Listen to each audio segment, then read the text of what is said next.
In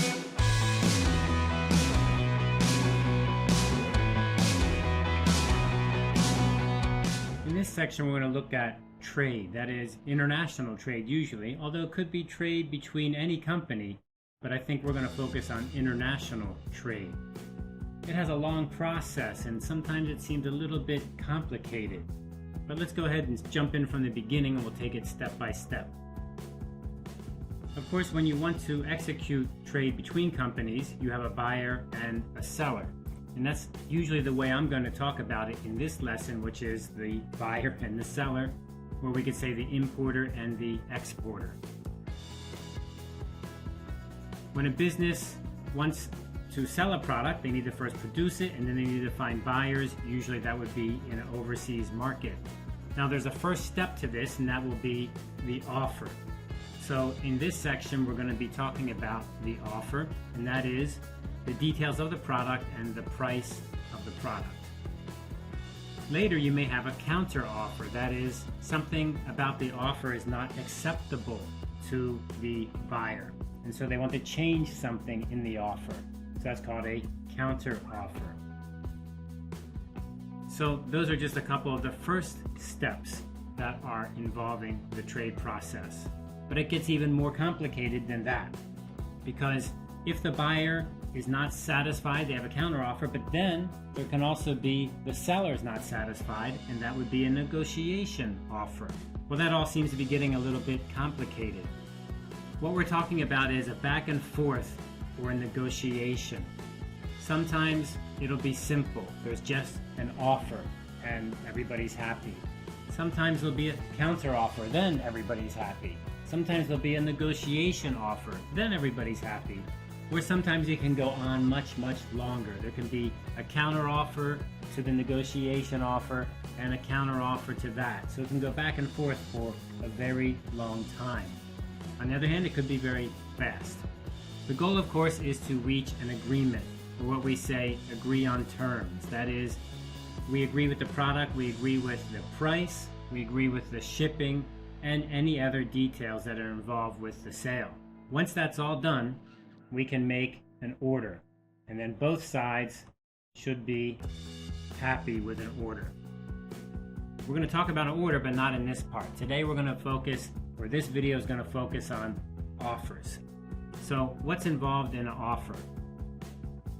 Well, offers need to make an offer, that is a proposition to enter a business transaction. And usually when we talk about offers, we often talk about it in the context of a product. But it doesn't have to be a product, it could be a service. So you sell a product or a service. But we often just talk about it like a product. But in today's world, the service economy is huge, so it could be a service also. Again, it begins the same way. You have an offer. If someone agrees to an offer, it means that they're going to go ahead and be legally bound to fulfill their part of the agreement. And what that means is the buyer says, yes, I'll buy. Now you have to buy. You cannot say, oh, well, I changed my mind at the last minute. But it's also important to remember the seller will also be legally bound. So when a seller makes an offer, that means I will give you this product for $1,000. I cannot later then say, oh, well, no, it's $1,100. I can't change it. So that's what this legally bound means. So when you make an offer, you must be very careful to be clear in the offer, to make sure the offer is really what you can do, and to make sure you're not going to have to change the offer later. Don't offer the price if you're not sure. Don't offer the volume if you're not sure you can produce that much. So these are key points to the offer. Another way we can think of the offer is it's sometimes called a firm offer. F-I-R-M, firm offer. And the reason I like to think about it as a firm offer, it means it's unchangeable, cannot be changed. Now, of course, cannot be changed means that if the buyer agrees, then it cannot be changed. But if the buyer disagrees, if the buyer says, I don't like it, I wanted to make a counter offer, then in that case, the offer is over. It's not legally binding anymore. So if I tell you, I can sell this product to you 1 unit for $1,000 and you say no, then everything is over. I do not have to give you 1 unit for $1,000.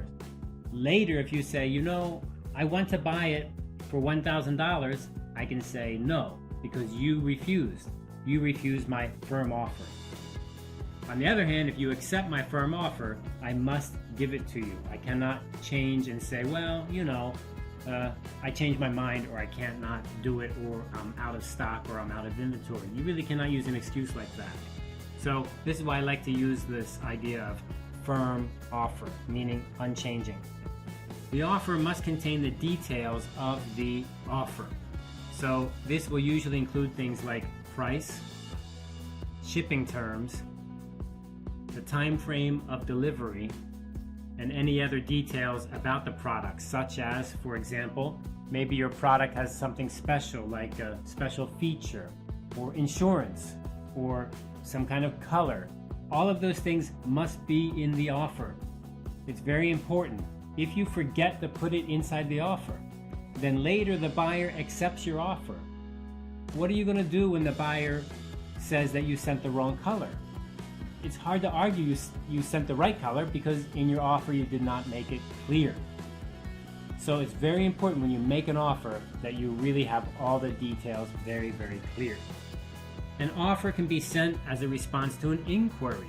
So in another video we learned about inquiries, which are really asking for information from a company. So I may receive an inquiry, and then in response to an inquiry I will send back an offer. That's very normal.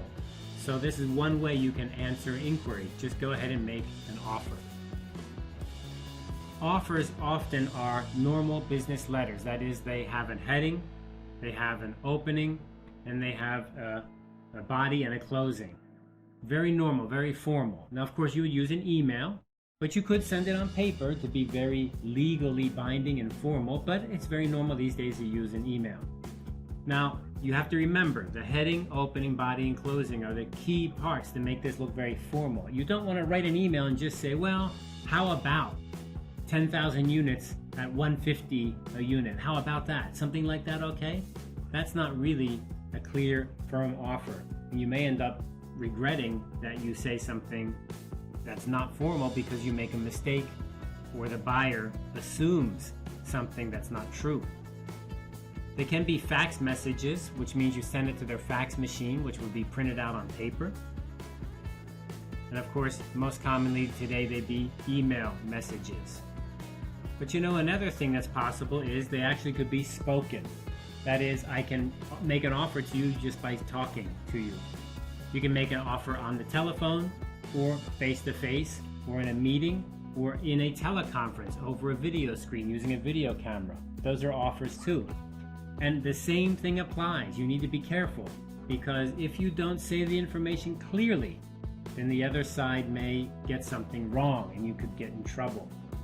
So usually if it's a face-to-face or a verbal, that is talking agreement, usually at the end we'll also write it up as a formal offer, and then I'll sign it, send it to you, and you can send me an acceptance letter or an order, usually, because that makes it more legal, more formal. Offers always include quotations, but quotations are not always offers. So in this case, what we're saying is an offer must include a price. A quotation is a price. But if I give you a price, that's not necessarily an offer. So I may say to you, our products cost about $1,000 each. And then you say, oh, I would like to buy for $1,000. Well, that was not an offer. I was just telling you an idea. I was just telling you a number, a price. But I did not make an offer to you. An offer means I sit down and I actually tell you, this is my offer. I am making a firm offer to you. Now, will you accept or will you reject? So a firm offer must have a quotation, but a quotation is not always a firm offer. A quotation will include a time frame usually, and this time frame is a beginning and an ending time. which means I have a deadline. So it's a beginning and an ending time. So maybe today you open the letter and today is the beginning. And maybe 10 days later is the end. This time is called a time frame, a frame of time. It has a beginning and it has an end. After that time, after 10 days, the offer is over. It's closed. If you say yes, it's already too late. I can change the price. I can change the units. I can even change the product. I can even tell you there's no way I can give it to you even if you want it.